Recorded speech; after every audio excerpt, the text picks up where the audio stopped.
नमस्कार बंधुरा, आमी सोनाली और आपनारा देखछेन सोनालिस गार्डन। आजकेर आमार भिडियो गोलाप फुलेर गाछ निये।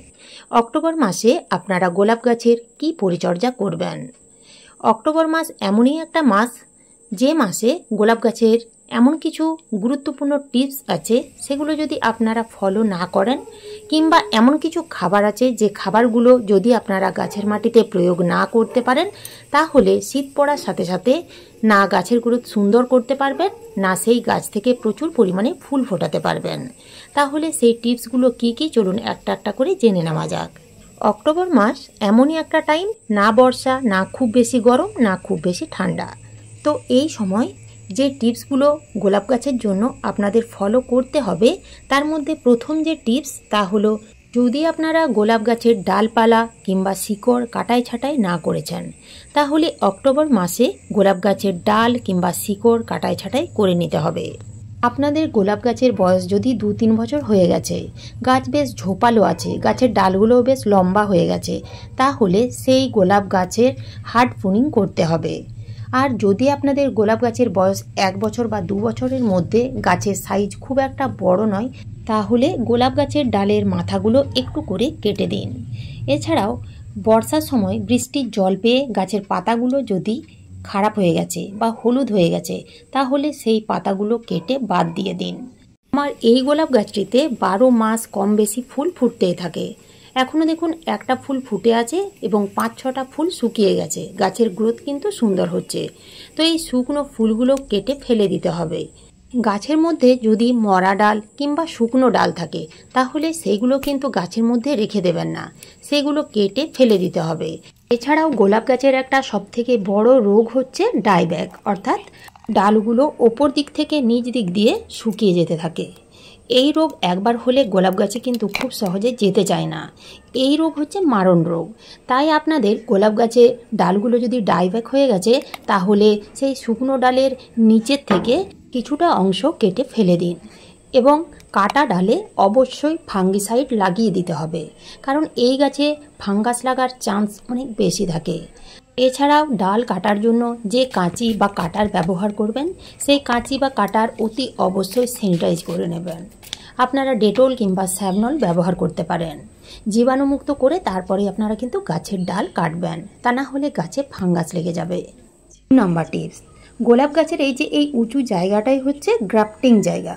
তো এই গ্রাফটিং এরিয়ার নিচের থেকে যদি কোনো ডাল বের হয় তাহলে সেই ডালগুলো কেটে ফেলে দিন।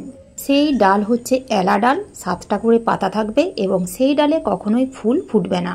গ্রাফটিং এরিয়ার ওপর দিক থেকে যদি ডাল বের হয় এবং সেই ডালে যদি 7 পাতা থাকে তাহলে কিন্তু সেই ডালগুলো কেটে ফেলে দেবেন না।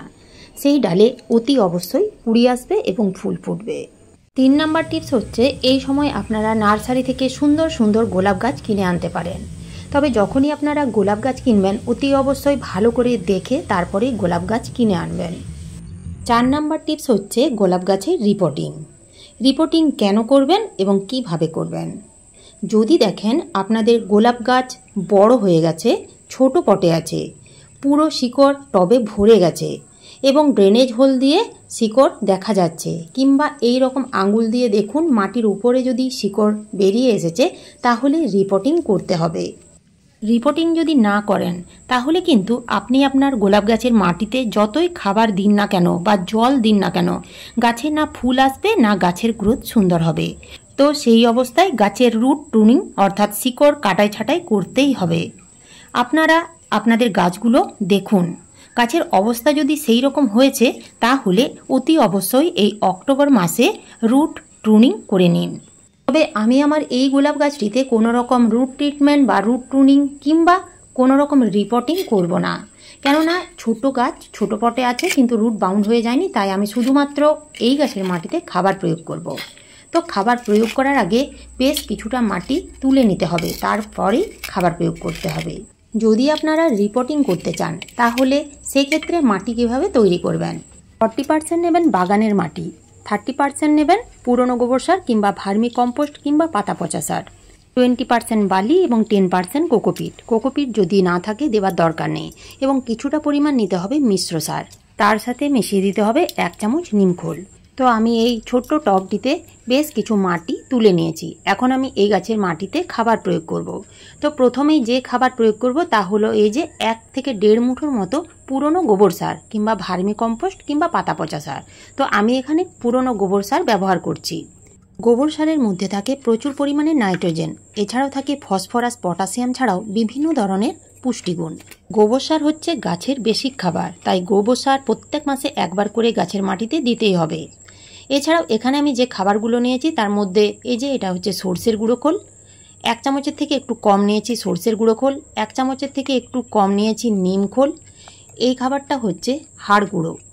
আর এই যে এখানে আপনারা যে সাদা কালারের খাবারটা দেখতে পাচ্ছেন, এই খাবারটা হচ্ছে এপসাম সল্ট অর্থাৎ ম্যাগনেসিয়াম সালফেট। আর 1/2 চামচের থেকে একটু বেশি নিয়েছি অনুখাদ্য।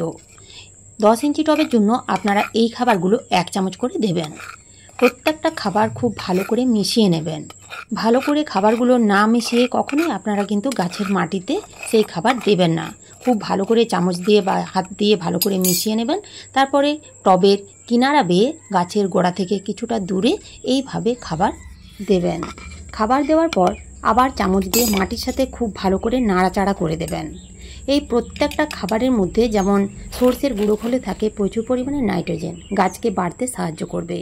নিম খোল একদিকে যেমন সার হিসেবে কাজ করে, অন্যদিকে তেমনি পোকামাকড় বা মাটিতে থাকা বিভিন্ন ধরনের ক্ষতিকারক ব্যাকটেরিয়া দূর করে দেয়।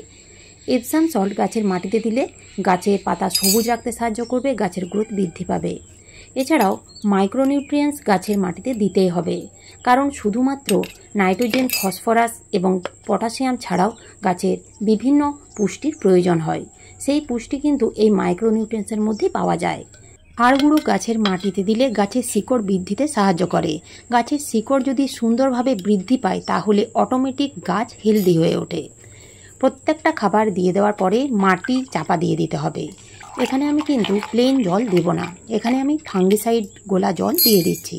আপনাদের হাতের সামনে যে ফাঙ্গিসাইড থাকবে সেই ফাঙ্গিসাইড জলের মধ্যে দিয়ে মোটামুটি 1 লিটার জলে আপনারা 1.5 গ্রাম দিয়ে ভালো করে গুলে নিয়ে গাছের মাটিতে দিয়ে দেবেন। তবে 1 লিটার পুরো জলটাই দিয়ে দেবেন না, যতটা পরিমাণ লাগবে পুরো টব ভর্তি করে দিতে হবে। আপনাদের কাছে যদি কোনো রকম ফাঙ্গিসাইড না থাকে তাহলে 1 লিটার জলে 1 চামচ হলুদের গুঁড়ো দিয়ে ভালো করে গুলে টবে দিয়ে দেবেন, তাতেও কিন্তু একই কাজ হবে। গোলাপ গাছ যদি রিপোর্টিং করেন তাহলে কিন্তু 3 থেকে 4 দিন ছায়াযুক্ত স্থানে রাখতে হবে, তারপর ডাইরেক্ট সূর্যের আলোতে রেখে দেবেন।